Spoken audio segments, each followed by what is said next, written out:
महाराष्ट्रातील प्रसिद्ध अशा धाराशिव नगरीपासून जवळच असलेल्या खेड या गावातील एक सुप्रसिद्ध व नामवंत व्यक्तिमत्व म्हणून श्रीकांत तात्यासाहेब वीर यांनी आपली वेगळी ओळख निर्माण केलेली आहे।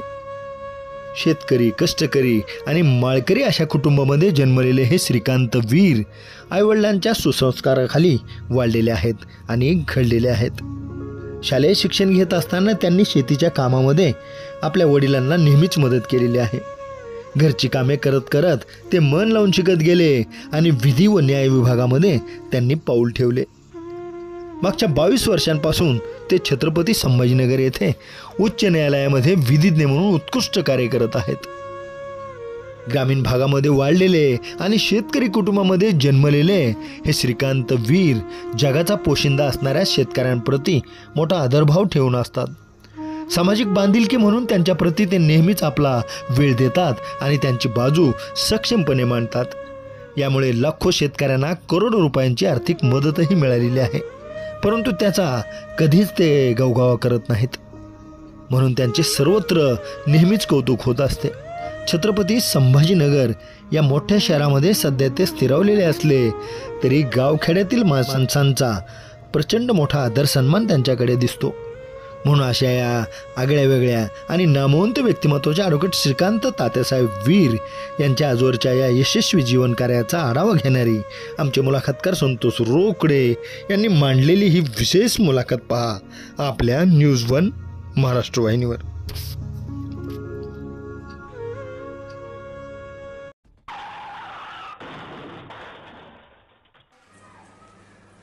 मी ॲडव्होकेट श्रीकांत तात्यासाहेब वीर, माननीय मुंबई उच्च न्यायालय खंडपीठ औरंगाबाद येथे साधारणतः 22 वर्षापासून वकिली व्यवसाय करत आहे।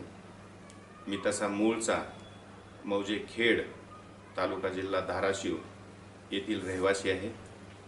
माझे वडील शेतकरी होते आणि ते शेतकरी असल्याचा मला अभिमान आहे।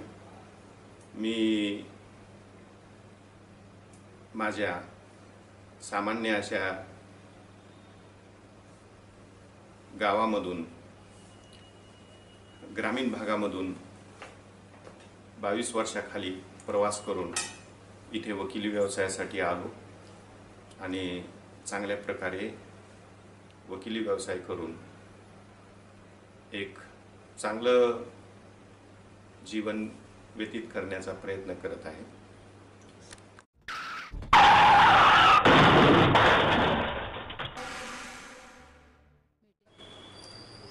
आपल्या अवतीभोवती अनेक माणसं आहेत। खरं तर मी म्हणेल की माणसांची गर्दी आहे, परंतु या गर्दीमध्ये काहीच माणसं उठून दिसतात। ती माणसं कुठूनही असू द्या, परंतु उठून दिसतात। ही माणसं उठून का दिसतात? कारण ज्यांच्या हृदयामध्ये सदैव आई वडील असतात, ज्यांनी आपल्याला घडवलेलं असतं, त्यांच्याबद्दलचा भाव जर जिवंत असेल तर तो माणूस अधिक सुंदर दिसतो, चांगला वाटतो, देखणा वाटतो। अगदी मुलाखतीच्या माध्यमातून आजवर आपण अनेक चांगल्या माणसांना भेटलोत। आज असंच एक व्यक्तिमत्व आहे की ज्या व्यक्तीने मोठ्या संघर्षाने इथपर्यंत प्रवास पूर्ण केला आहे। अगदी सांगायचं म्हटलं तर धाराशिव जिल्ह्यातील म्हणजे धाराशिव तालुका आणि या धाराशिव पासून काही अंतरावर असलेलं जे खेड गाव आहे, या खेड गावामध्ये बालपण केलं।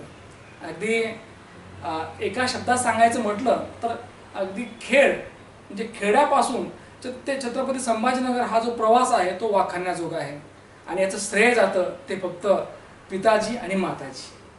कारण ईश्वर आहे की नाही खरंच माहीत नाही, त्याचा शोध आम्हाला घ्यायचा नाही, परंतु आईवडिलांमध्ये आमचा पांडुरंग पण आहे आणि रुक्माई बी आहे आणि हेच पांडुरंग रुक्माई आम्हाला आशीर्वाद दिलेले आहेत। कारण मानलं तर नातं आहे, नाही तर सगळं झूट आहे।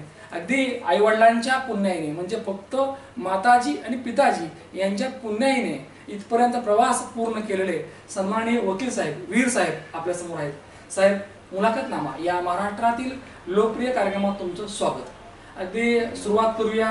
आज या मुलाखतीच्या माध्यमातून तुमचा जीवन प्रवास आम्ही मांडत आहोत। एक विचारावं असं वाटतं की संत गोरोबा काकाचं गाव म्हणजे तेर त्या तेर गावापासून काही अंतरावर असलेलं तुमचं गाव म्हणजे खेडगाव नाही का. बरोबर. तर विचार असं वाटतं की खेड या गावामध्ये तुमचं जे वीर कुटुंब त्या काळात तुमचं ते कुटुंब, तुमचे आई वडील, एकूणच भूतकाळात आज जेव्हा डोकावून बघतात त्यावेळेला काय काय आठवतं?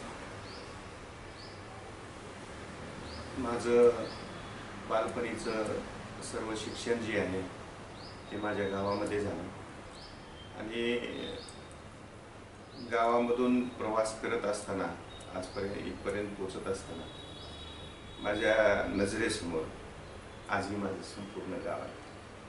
मी कुठेही गेलो तरी मी ज्यावेळेस माझ्या गावामध्ये जातो त्यावेळेस मला जे आत्मिक समाधान मिळतं त्याची सर खरोखरच कुठंच येत नाही.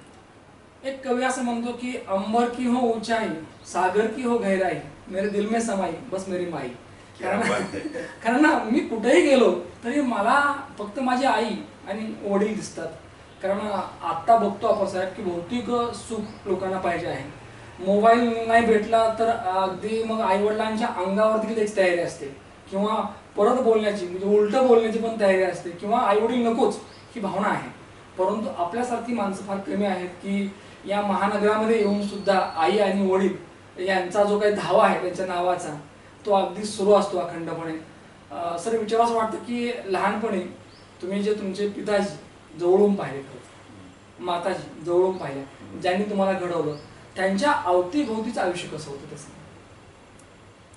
सर्व काही त्यांच्या अवतीभोवती जी व्यवस्था होती आणि जी जीवन होतं ते अतिशय सर्वसामान्य आणि ग्रामीण जीवन होतं आणि त्यांचा भाव जो होता तो अतिशय प्रामाणिक होता आणि त्याच्यामधूनच आम्ही वाढलो गेलो. आमच्या वडिलांनी जी शेती व्यवसाय होता त्या शेती व्यवसायामधून जे काही काबाड कष्ट करायचे त्याच्यामधून आमच्या कुटुंबाचा चरितार्थ चालवायचा आणि माझी आई जी आहे ती घरकाम करत होती. पण हे करत असताना जे त्यांनी गावामध्ये, नातेवाईकामध्ये आणि समाज व्यवस्थेमध्ये जे त्यांनी रिलेशन मेंटेन केलेले होते ते खूप तोलामोलाचे होते. त्याची सर कधीच कुठल्या गोष्टीला येत नाही.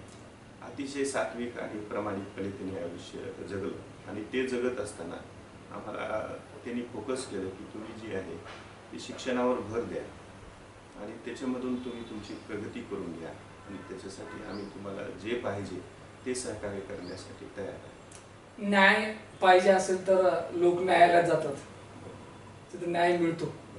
परंतु खेड गावामध्ये काही वर्षापूर्वी एक जिवंत न्यायालय होतं, ते म्हणजे तुमच्या पिताजींचं.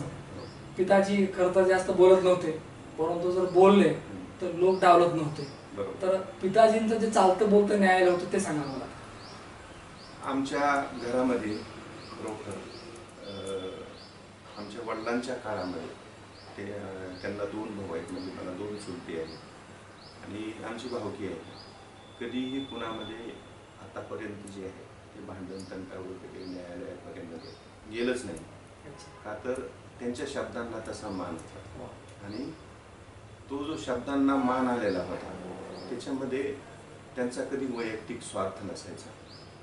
जे आहे ते त्याच ठिकाणी मिटवण्याची त्यांची हिंमत होती आणि क्षमता होती आणि तसं ते प्रामाणिक आणि सात्विक आयुष्य जगत होते. म्हणून आज जे विसंवाद होतो आणि त्याच्यामधून पोलीस, कोर्ट, कचेरीपर्यंत जे भांडण जातात आणि एका स्तरामधून दुसऱ्या स्तरामध्ये, दुसऱ्या स्तरामधून तिसऱ्या स्तरामध्ये न्यायालयीन व्यवस्था जी प्रोव्हाइड केली त्याच्यामध्ये हे भांडणं पिढ्यानपिढ्याचं होतं. मला असं वाटतं की पिताजींचं जे न्यायालय होतं ते न्यायालय बिन पैशाचं होतं. खरं तर बिन पैशाचं आणि त्यांच्या सोबत काही तशी मंडळी होती. तर तशी मंडळी हे तो जो त्यांच्यामधला विसंवाद झालेला असेल तो त्याच जेवण मिटवण्याचे ते प्रयत्न करत असेल आणि जर त्याच्यामधून काही मिटलं गेलं नाही तर मग हा तर जो रुटीन कोर्स दिलेला आहे तो तर तुम्हाला दिला जायचा. आज न्यायालयीन व्यवस्था सुद्धा काय करते आहे की जो एकमेकामधला विसंवाद झालेला आहे तो तडजोडीनं सोडवण्यावर भर देत आहे. तर ती तडजोडीची व्यवस्था जी आहे ती त्या काळा अगोदरच आमचे जे काही तुमचे आमचे वडील आजोबा जे आहे हे प्रत्येक गावागावामध्ये काही व्यक्ती जी निस्वार्थ भावनेने काम करत होते ते या प्रकारे लोकांना न्याय देत होते आणि ती व्यवस्था खरोखर चांगली होती. त्याच्यामधून कमी खर्चामध्ये आणि चांगल्या प्रकारे एकमेकाचं नातं न तुटता त्यावेळेस तुम्हाला न्याय मिळत होता. माँ बाप के कर्म अच्छे हो तो कर्म उसका फल बेटे को मिळत आहे असं म्हणतात की आई वडिलांची कर्म चांगले असतील तर त्याची पुण्याही लेकरांना मिळते नाही का. आणि आज तुमचं जे काही विधिचित्रात नाव जे आहे ते फक्त आणि फक्त मला असं वाटतं की तुमच्या पिताजी आणि माताजी यांनी जे चांगलं कर्म केलं त्याचं फळ आहे खरं तर. साहेब विचार असं वाटतं की खेड या गावात जे बालपण गेलं तुमचं म्हणजे स्वभावाने तुम्ही त्या काळात कसे होतात म्हणजे अगदी एखाद्या कॉमन मुलासारखे अगदी खोडकर उन्हाळ का अगदी शांत होता म्हणजे सामान्यपणे जसा एक विलेज बॉय असतो त्याप्रमाणेच मी चांगल्या प्रकारे माझे मित्र जे काही होते सवंगडी त्यांच्यासोबत माझं त्या लेवलला तिथं त्या परिस्थितीनुसार आयुष्य कसं होतं ते सांगा. म्हणजे तुमचे खेळ असतील किंवा जिथे शाळा असेल खरोखर माझं आयुष्य जे खेळमध्ये गेलं ते भले आर्थिक दृष्ट्या गरिबीचं असेल परंतु खरोखर एक आनंदी आयुष्य होतं माझं खेड्यामधलं. आणि ते संघर्षाचं जरी असलं तरी ते संघर्षाला आम्ही एन्जॉय केलं. म्हणजे त्याचं परिस्थिती गरीब होती परंतु माणसं प्रामाणिक होती आणि मानसिकतेचा तुमचा जो स्तर आहे तो अतिशय चांगला होता की जे त्या व्यवस्थेला आणि त्या परिस्थितीला पैशामध्ये कधीच मला असं वाटतं की जी माणसं माळकरी आहेत किंवा ज्यांचं उत्तम चारित्र्य आहे माझे वडील माळकरी हो ना जी माणसं माळकरी आहेत ज्यांचं उत्तम चारित्र्य आहे ती माणसं त्या काळामध्ये श्रीमंत होती श्रीमंत मानायची ती नाही का. एखादा माणूस माळकरी असेल प्रामाणिक असेल इमानदार असेल तर मला असं वाटतं की हीच श्रीमंती होती. आणि श्रीमंत माणसं जी लबाड आहेत ती माणसं या माणसासमोर टिकत नव्हती आहे की नाही. मला असं वाटतं की तुमचे वडील आता तुमची किती श्रीमंती मला माहित नाही पण खरी श्रीमंती त्यांची होती तुमच्या वडिलांची नाही का. साहेब एक विचार असं वाटतं की शालेय जीवनामध्ये तुमचा जो संघर्ष होता किंवा शालेय जीवनामध्ये तुम्ही कसे होतात नेमके ते सांगा. शालेय जीवनामध्ये सर्वसामान्य विद्यार्थ्याप्रमाणे रोज शाळेत जाणं येणं आणि फावल्या वेळामध्ये शेतामध्ये काम करणं. आपल्या मुलाला चांगलं घडवायचंय यासाठी आपण काही बऱ्याच वेळा कोर्स लावतो. बरोबर. त्याला आपण इंग्रजीत फार मस्त नाव दिले पर्सनल डेव्हलपमेंट त्याला पीडी क्लासेस म्हणतो आपण. परंतु असे पीडी क्लासेस आपल्या त्या काळात नव्हते ग्रामीण भागात तर कारण त्याचे टीचर हे आपले वडील असायचे चुलते असायचे नाही का. तर तुम्हाला घडवत असताना आईने आणि वडिलांनी कुठली काळजी घेतली ते सांग. रोज शाळेत पाठवणं आणि फावल्या वेळामध्ये जी आहे ती शेतामध्ये कामाला नेणं नातेवाईकांमध्ये मिसळवणं. लहानपणी शेतामध्ये काम केलं आहे. खूप काम केलं. काय काय कामं केलं ते सांगता. मी सगळेच कामं केले म्हणजे जे आऊत आणणे कुळव म्हणतो आमच्याकडे ग्रामीण भागामध्ये कुळव नांगर पुन्हा खुरपणी शेतातले तण उपशिणे ते काढणे जाळणे पुन्हा शेत चांगलं करण्यासाठी बांधावरली जी काही झाडं बिडं जी आहेत म्हणजे शेतकऱ्याच्या पोराने शेतकऱ्याने जी कामं करायला पाहिजे ती सगळी कामं सगळी कामं केली आहेत. गुरंढोरं सांभाळणे त्यांचे सगळे शेण काढणे त्यांना धुवून आणणं पोळा जे आहे ते आमच्याकडे खूप चांगल्या पद्धतीने लहानपणे अनेक सण तुम्ही जवळून पाहिली एन्जॉय केली. तुमचा आवडीचा सण कोणता होता मग? पोळा होता. मला बऱ्याच वेळा फक्त दिवाळीचे ऐकायला मिळतं महालक्ष्मी. पोळ्याचं नेमकं काय अट्रॅक्शन होतं? हे जे माझ्याकडे आमच्याकडे गाई आणि छोटे छोटे काही गाईचे कोंड होते त्यांच्यासोबत त्यांना घेऊन जाणं तळ्यावर धुवून आणणं त्यांना कलर करणं चांगले चांगले त्यांना सजवणं आणि त्यांना खायला देणं वगैरे. पाऊस आलेला असायचं तर त्या पिरियडमध्ये आम्ही छत्री घेऊन. शेतकऱ्याचा जीव की प्राण म्हणजे बैल नाही का.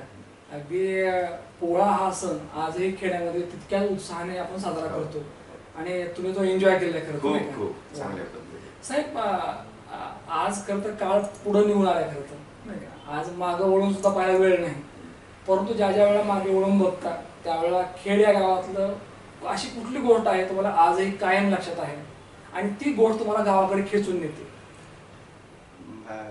माझे मित्र सवंगडी आणि तिथली जागाच अशी आहे माझं शेत जे आहे आणि गाव जे आहे, हा सगळा परिसर मला खेचतो. वा.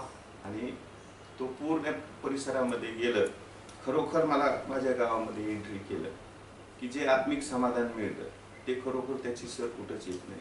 आजही- मला सोन्याच्या महलामध्ये बसवलं नाही तरी मला त्याचा आनंद नाही. आजही गावाकडे जाता, आवर्जून जाता, तुम्हाला ती आवड आहे खरं तर.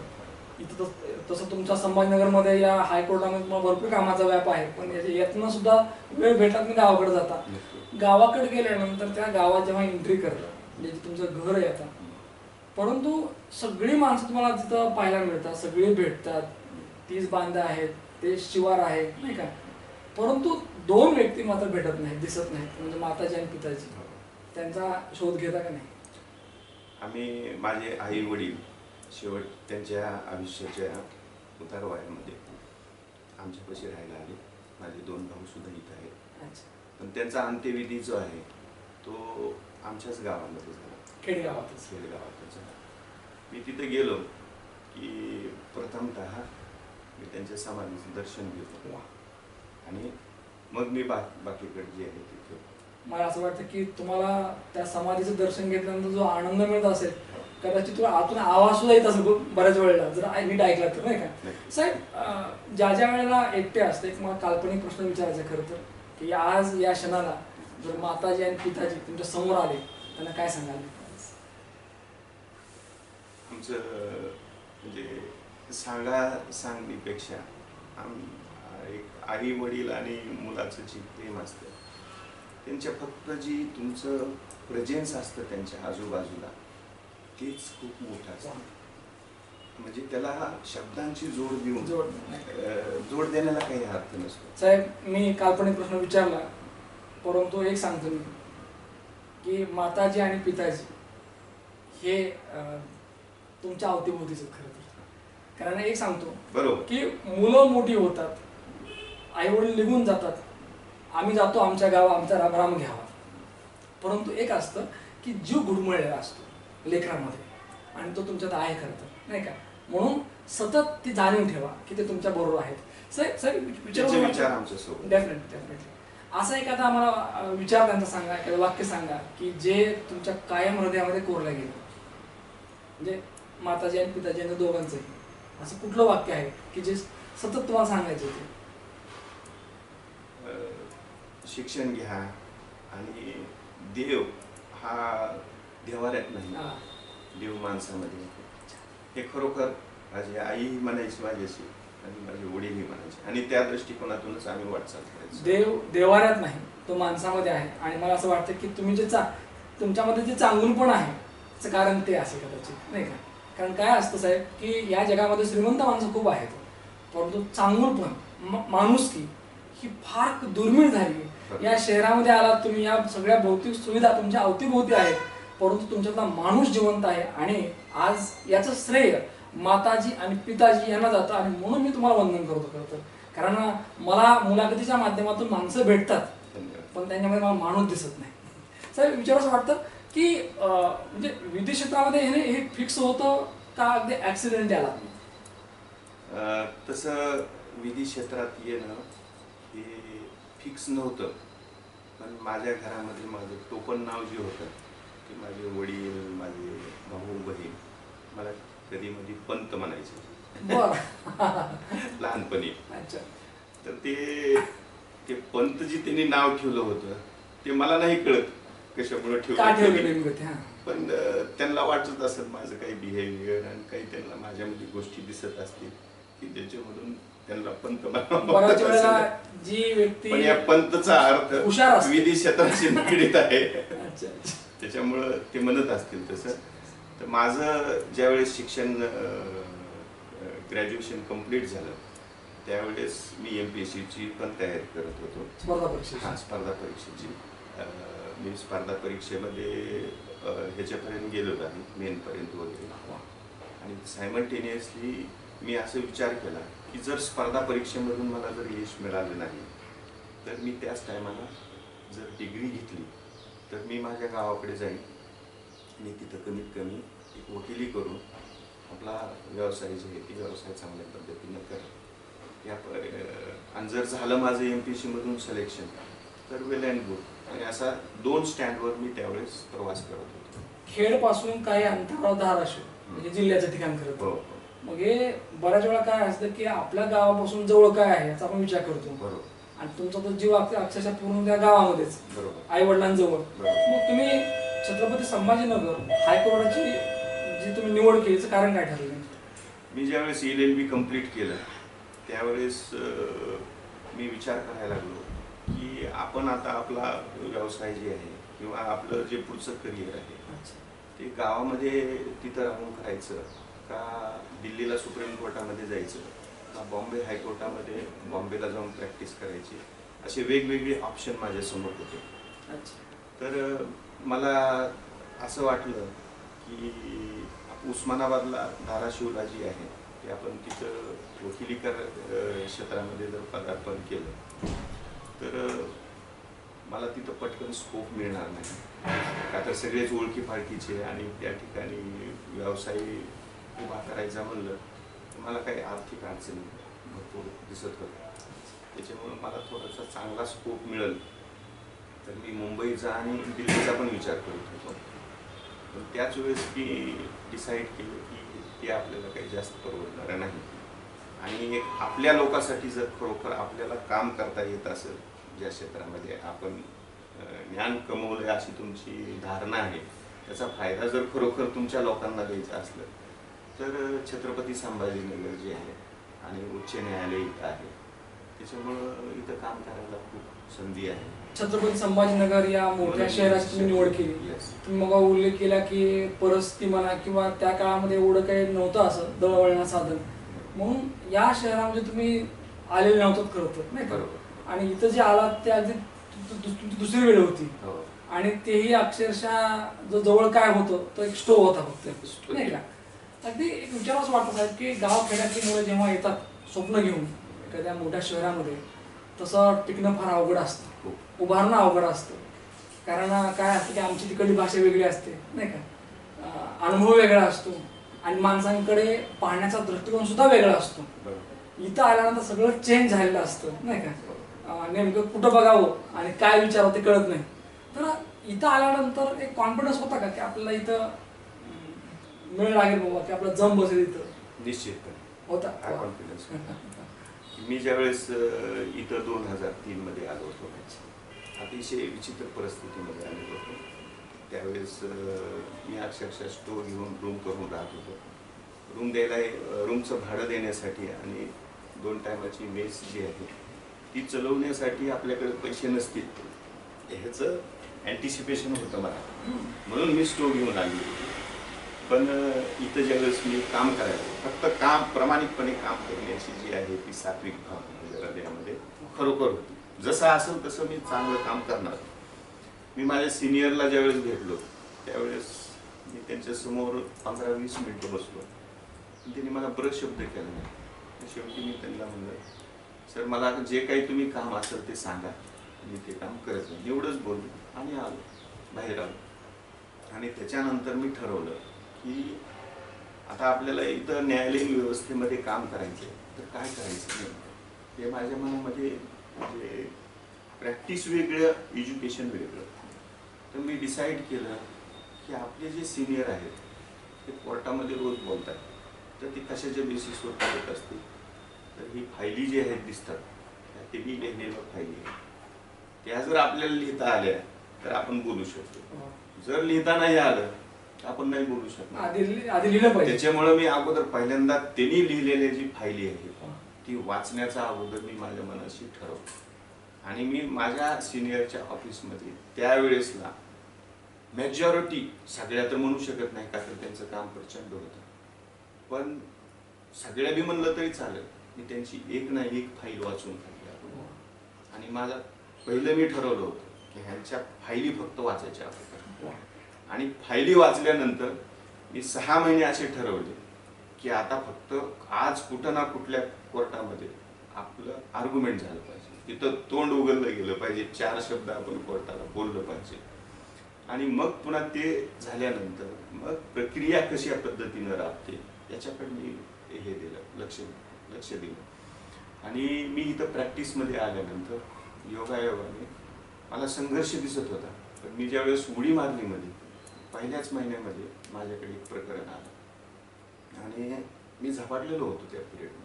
माझ्या पहिल्या 6 महिन्यामध्ये वकिली व्यवसायामधला लॉमधला जो अभ्यास झालेला आहे त्याची सर अजून मी कशातही नाही मी बाकीच्या पिरियडमध्ये जेवढा माझे पहिले 6 महिने एक जुनून होता माझ्या डोक्यावर, ते वेगळे आहेत. माझी 22 वर्षाची वकिली झाली.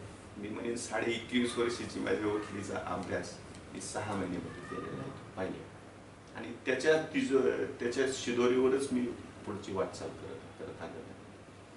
तर हा प्रवास करत असताना आणि वकिली व्यवसायामध्ये कशा पद्धतीनं वाटचाल करायची प्रत्येकानं असा तिथे करीता साय असं तुका म्हणे अभ्यास नाही का, कारण अभ्यास केला पाहिजे. कारण निश्चयाचे बळ तुका म्हणे त्याची बळ. कारण निश्चय काय तुमचा त्याच्यावर बरंच डिपेंड असतं. तुमच्या त्या काळामध्ये निश्चय होता की आपल्याला 6-7 महिन्यामध्ये उभं राहायचे, आपलं तोंड उघडायचे, आपलं आर्ग्युमेंट करायचे, झालं तेच. कारण काय असतं की तुम्ही डोक्यामध्ये विचार काय आणता त्यानुसार प्रत्येक गोष्ट घडायली असते. कारण इथून ऑर्डर सुरू होते नाही का. सर विचार असं वाटतं की या 22 वर्षामध्ये आज खरं तर बऱ्यापैकी नाही खूप चांगलं नाव झालं आहे, पण जेव्हा मागे वळून बघतो तेव्हा काय वाटतं नेमकं? ज्यावेळेस मी मागे वळून पाहतो त्यावेळेस मला माझा प्रवास जो आहे तो प्रवास खरोखर मी आनंदित होतो. म्हणजे मी याचा डिस्ट्रेस नाही आणि मला कुठल्याही गोष्टीची खंत वाटत नाही की जी माझं लाईफ सायकल आहे ती मी चांगल्या पद्धतीनं कंप्लीट करतो. आणि जो काही संघर्ष माझ्या आयुष्यात आला, जे मला ईश्वरानं जे मला फॅमिली बॅकग्राऊंड दिला तो अतिशय अतिउत्तम आहे. त्याची सर कशाशीच येत नाही. आणि हा प्रवास जे आहे हा निश्चितपणे चांगला प्रवासच राहील माझ्या एक विचार असं वाटतं की पहिला प्रवास केला तो म्हणजे अगदी खेड ते छत्रपती संभाजीनगर एका मोठ्या महानगरामध्ये. आत्ताच्या या प्रवासामध्ये विचार असं वाटतं की अनेक अनुभव आले, चांगले आणि वाईट दोन्ही आले. खरं तर आम्हाला एक चांगला आणि एक वाईट अनुभव सांगा. मला काही म्हणजे मला सरसपणे जीवनाकडे या दृष्टिकोनातून पाहतोय. मी वाईट अनुभव तर मी कधीच काही सांगणार नाही, पण चांगलेच अनुभव सांग. काही गोष्टी झाकून ठेवायच्या असतात. काही गोष्टी झाकून म्हणजे मला कसं आहे सवच अशी लागली आपल्या दुःखाचं कधीच आपण भांडवल नाही बनवायचं. आणि जे तुमचं लाईफ सायकल आहे एक आनंद यात्री म्हणता तुम्ही. मी ग्रामीण आणि खेड्यापाड्यातून आलेला माणूस जे असतो तो चिवट जिद्दी असतो आणि तो मनात असतो, तो कधी दाखवत नाही. मग भले किती बी मुलाखती घ्या तुम्ही तर दुःख नाही सांगायला पाहिजे. जे आहे मी या संस्कारामध्ये वाढलेलो आहे की जे अहबप वगैरे जे आहे माझे वडील होते तसे. तर आपण जी यात्रा आपली जीवनाची कंप्लीट करायची एक आनंद यात्री म्हणून आपण दुसऱ्याला मोटिवेशन झालं पाहिजे. तुम्ही तुमच्या दुःखात जगामध्ये खूप साऱ्या लोकांना खूप सारं दुःख आहे. तुम्ही तुमचं दुःख कुठं मांडून बस जिंदगी चल रही है. आणि तुम्ही तुमच्या पास्टमध्ये कशाला जाणार? पुढं जायचंय तुम्हाला.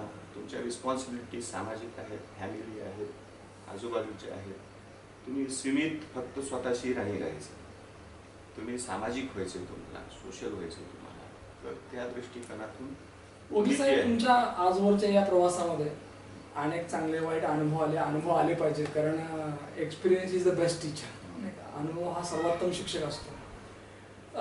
या पूर्ण प्रवासाचं या यशाचं श्रेय आपण कोणाला देऊ इच्छितो? म्हणजे पुन्हा असं वाटतं की मी घडलो, मी इथपर्यंत आलो. कारण तुमच्यामध्ये मी पण होत नाही. माझ्या आईवडिलांमुळे खरोखरच माझे जे काही फॅमिली मेंबर्स आहेत, माझे भाऊ बहीण अतिशय सात्विक आणि प्रामाणिकपणे आयुष्य आम्ही जगण्याचा प्रयत्न करतो.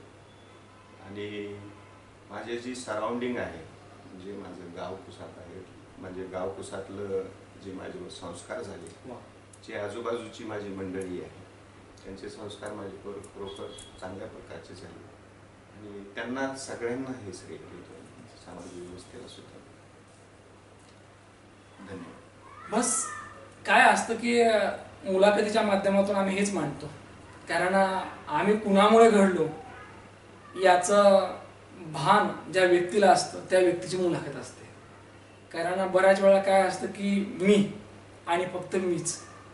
बरीचशी माणसं अशी असतात की मी कोणीच नाही, मला ज्यांनी इथपर्यंत आणले त्यांच्यामुळे मी आहे, हा भाव आहे खरं तर. कारण माताजी पिताजी यांचे चांगले संस्कार नसते तर चांगलं उभारता आलं नसतं, चांगलं यश मिळालं नसतं. कारण कोणी कितीही म्हटलं की बाकी काही सगळं झूट आहे, परंतु एक आहे, चांगलं कर्म हे सदैव असतं आणि त्याची मांडणी कोणीतरी करायला असतो, कोणीतरी पाहायला असतं. कारण तो विश्वाचा बा पांडुरंग, की ज्या पांडुरंगावर पिताजी यांची श्रद्धा होती, कारण ते या ठिकाणी वारकरी होते, माळकरी होते आणि एक चालतं बोलतं न्यायालय होतं. साहेब तर फक्त वकील आहेत, त्यांचे वडील हे न्यायाधीश होते. मी असं म्हणेन आता की ज्या न्यायालयामध्ये खेड गावातलेच नाही तर पाहुणे रावळे जरी असले, कुणाचंही भांडण आलं, घराणं आलं, तर तिथं त्या न्यायालयामध्ये यायचं आणि पिताजी सांगायचे की हे असं हे असं, बस त्यावर ते थांबायचं. मला असं वाटतं अशी माणसं आता आहेत कुठे, नाही का?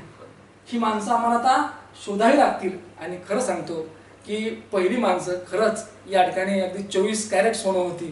ती माणसं शिकलेली नव्हती, ते कुठल्या शाळेमध्ये गेलेले नव्हते, त्यांची शाळा एकच होती, ते म्हणजे आपलं घर आणि घरात केलेले संस्कार. मला असं वाटतं साहेब, ही शाळा प्रत्येक घरात उघडली पाहिजे खरं तर चांगल्या संस्काराची. निश्चितच या ठिकाणी ॲडव्होकेट श्रीकांतजी वीर यांच्या जीवन कार्यावर टाकला प्रकाश प्रेक्षकांना आवडला असेल. परत भेटूया पुढच्या मुलाखतीमध्ये. फक्त एकच मला सांगायचं की न्यायालयीन प्रक्रियेमध्ये आतापर्यंत काम करत असताना मला एकच फक्त केस सांगायची की मी एक जनहित याचिका दाखल केलेली होती माझ्या पक्षकारामार्फत, जे की आमदार आहेत. तर ते आमच्या उस्मानाबाद धाराशिव जिल्ह्याला 2020 मध्ये खरीपचा पीक विमा मिळावा, अतिवृष्टी झालेली होती, जशी आता अतिवृष्टी झालेली आहे.